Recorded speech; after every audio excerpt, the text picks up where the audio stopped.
মধ্যরাতে শ্মশানের পাশ দিয়ে কেউ হাঁটত না, কারণ লোকের বিশ্বাস সেখানে নাকি নিজে শিব তাণ্ডব নাচ করতেন।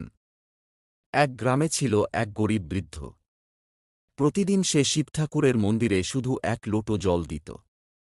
না ছিল দামি ফুল, না ছিল বড় পূজা। গ্রামের ধনী লোকেরা তাকে নিয়ে হাসত। একদিন ভয়ঙ্কর ঝড় শুরু হল। বজ্রপাত, বৃষ্টি, পুরো গ্রাম অন্ধকার। হঠাৎ মন্দিরের ভিতর থেকে শোনা গেল ডমরুর শব্দ।